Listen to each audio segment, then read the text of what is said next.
Our countdown to kickoff coverage is continuing, and we head out to Cleveland to obviously cover the Browns with Tony Zarella of CBS 19. But let's stay on Joe Haden for one moment. It appears that he might be suspended the first 4 games of the season for violating the NFL's substance abuse policy. Do you think that he will miss the first 4 games? I think it's likely that he will miss the 4 games. Now, he hasn't talked about it. It's believed that he took adderall, which, of course, is either used to treat ADD or as a stimulant. So right. If you have a prescription for it, you're required to let the league know, as I'm sure you know, in advance. It's not like he can waive the prescription now and say, hey, I've been taking this for 10 years and I'm good. No, that's not the case. If you didn't tell the league, he's going to get suspended for 4 games. So I think that's likely, and I'm sure it's weighing on him. Let's talk about Brandon Weeden for a moment, the rookie from Oklahoma State that Cleveland drafted in the first round. He has a very strong arm. He seems very accurate. What else can you tell us about Weeden? He's a leader. He's older. You can tell. When you bring a guy, Colt McCoy just plays younger. If you know what I'm saying, you hear Colt talk, and it's like having a high school kid in the huddle. I really like Colt. He's had 21 games over 2 years to make his case. And one thing I've noticed, the best comparison I can give you, because I'm out at camp every day, is when Brandon Weeden drops back, it's a 3-step drop and he throws.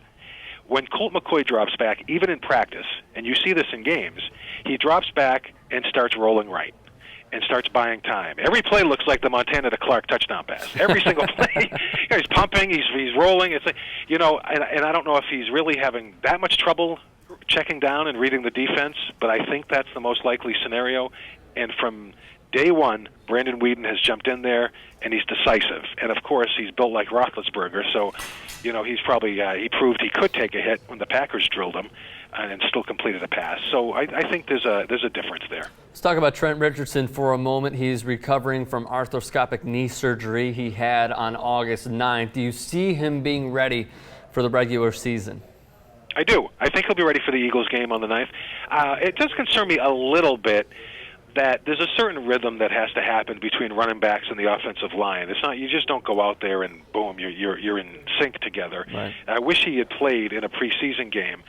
But of all the positions, I do think he can adapt quicker, and it'll be good to see him. I love the draft pick, and I just hope it plays out, because obviously Browns and their fans deserve a number 1 pick to actually work out. I mean, come on. The list is long, my friend. Well, let me follow up with this. Do you think that he'll stay healthy the entire regular season? If he starts week 1, if he starts that game, do you think his knee will hold up and he will be fine throughout the regular season?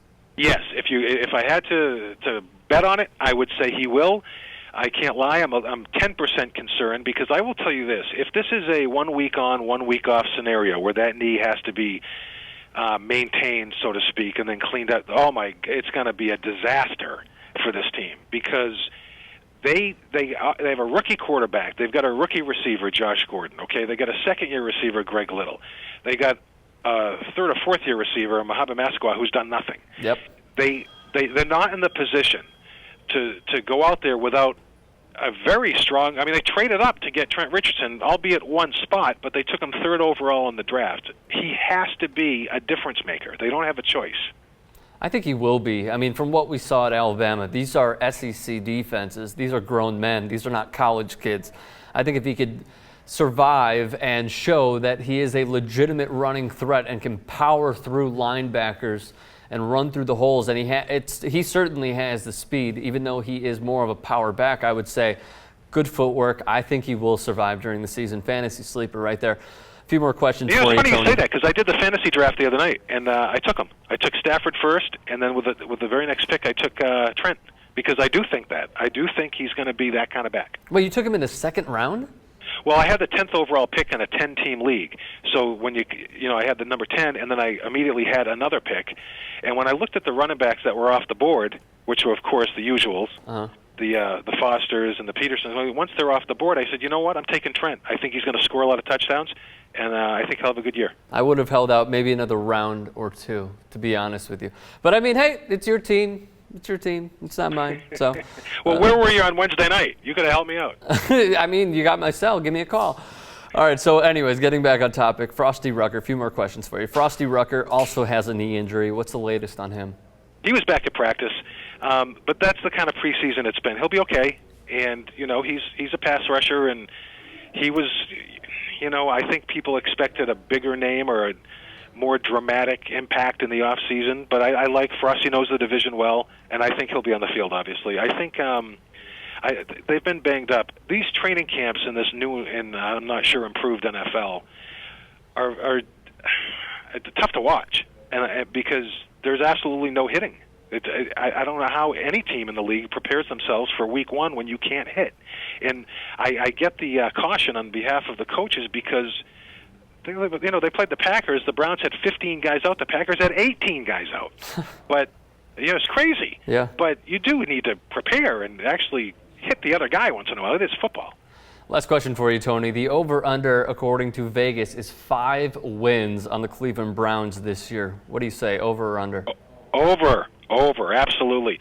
Based on Trent Richardson having the kind of rookie year I think he's going to have and the improvement at quarterback, which will be very noticeable and make the receivers better. I'm tired of people talking about how Colt didn't have any weapons. Good quarterbacks or very good quarterbacks make those around them better. Completely you can't name Tom Brady's receivers besides the tight end Gronkowski. You know what I mean?